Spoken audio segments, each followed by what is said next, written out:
The Ottoman Empire, stretching from the Balkans to North Africa and from Anatolia to Mesopotamia at its peak, was a complex socio-political empire that lasted from the late 13th until the early 20th century. Succession of sultan, you can see that its history is filled with conquests, cultural achievements.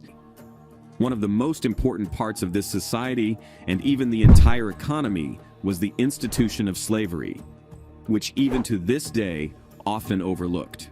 At the zenith of Ottoman power, particularly during the 16th century under the rule of Suleiman the Magnificent, slavery was dominant in multiple aspects of life. Slaves in the Ottoman Empire were not confined to a single role or status, but they could be found in a wide range of occupations, from galley slaves for the Barbary pirates, or, as they were later called, the empire's navy, to laborers in mines and having administrative roles within the imperial palace. Now, don't get this wrong, despite the fact that slaves were present everywhere and in some cases even had high roles in the empire, they were still treated like slaves.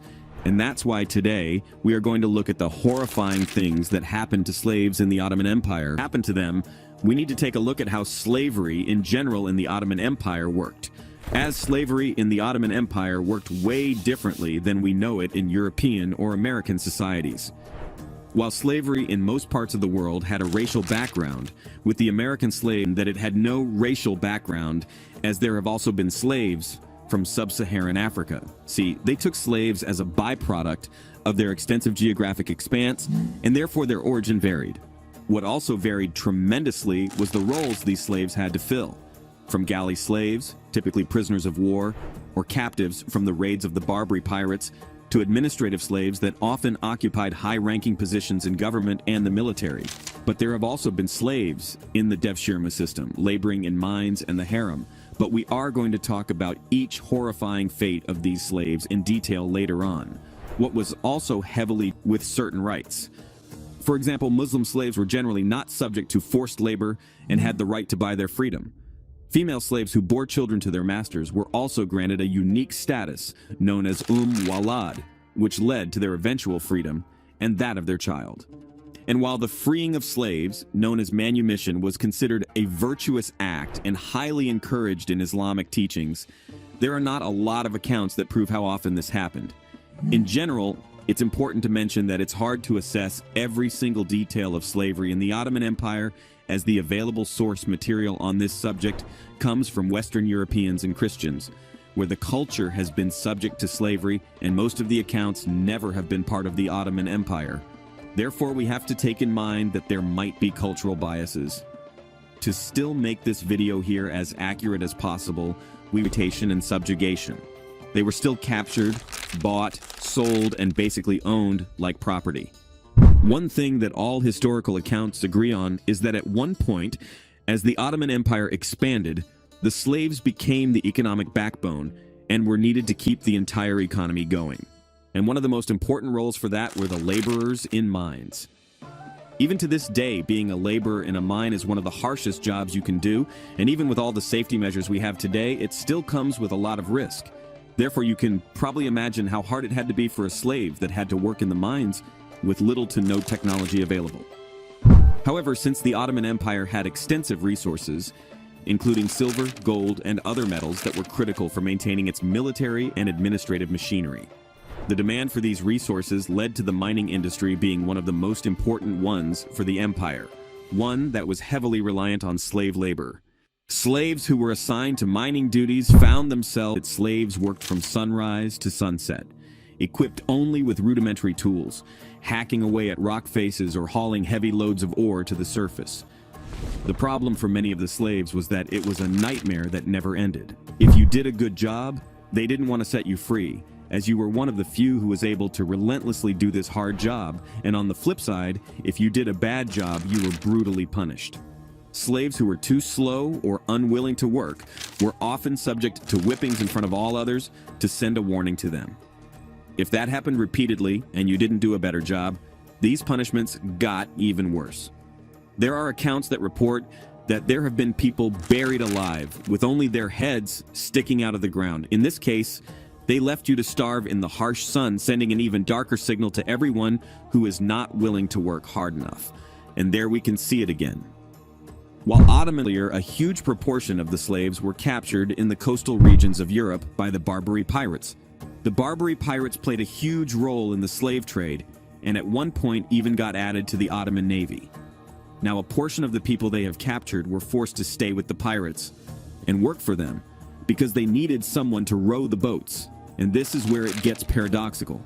After being caught and enslaved, they were forced to row the galleys back to their home country and assist the Barbary pirates in capturing even more people, which they then would enslave.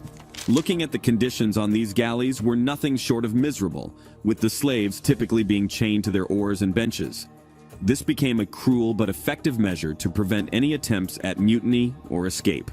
For weeks on end, they were forced to row the boats, with their only freedom being limited to the bench in front of them and the rhythm of life dictated by the drumbeat that set the pace for their rowing.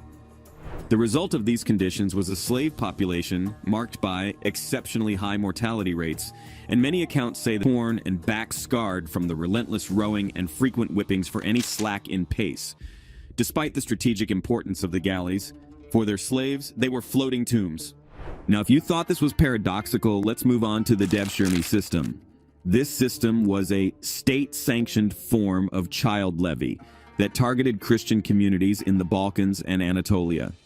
Young boys, often between the ages of 8 and 18, were taken away from their families, converted to Islam, and subjected to a rigorous education and training regimen.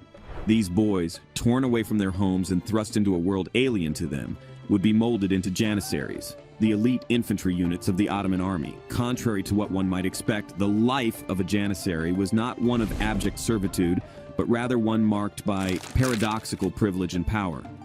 Once these boys converted to Islam and successfully navigated the grueling training process, they were force in their own right, often serving as kingmakers and power brokers within the intricate Ottoman political landscape.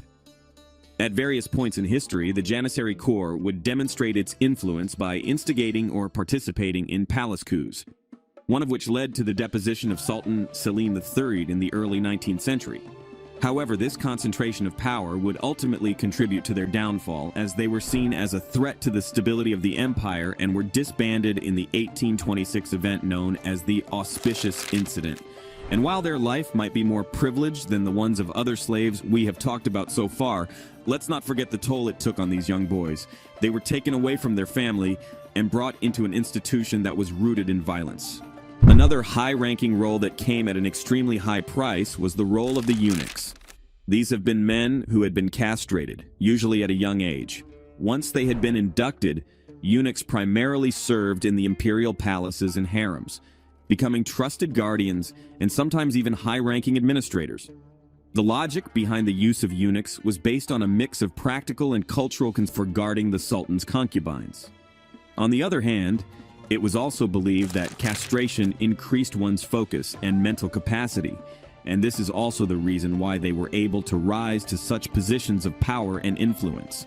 Many eunuchs ascended to roles far beyond the palace or harem guards. Some of them became kapi agas, or the chief of eunuchs, who were influential figures not just in the Sultan's household, but in the Ottomans' policy at large. And the last class of slaves we want to talk about are the ones that were being kept in a harem. Oftentimes the harem is shrouded in Orientalists and exotic fantasies, but in reality, they were a complex institution in the Ottoman imperial household. The term harem originates from the Arabic, which means forbidden or sacred. It was a secluded area reserved for the women of the Sultan's family, including wives, concubines, and female relatives. Now, the harem had a lot of different tasks that were far away from being mere repositories for the Sultan's desires. The women in the harem were often educated in a variety of subjects, ranging from arts and literature to even politics and governance. It was not uncommon for women from the harem to exercise significant influence over the Sultan or to play a role in statecraft. However, it's crucial to note that these privileges did not negate the inherently exploitative nature of the institution. Many of these women were slaves or had been part of systems of political alliance and were subjected to exploitation. Diving deeper into the history of the Ottoman Empire, we see a side of history that is often forgotten and rarely talked about.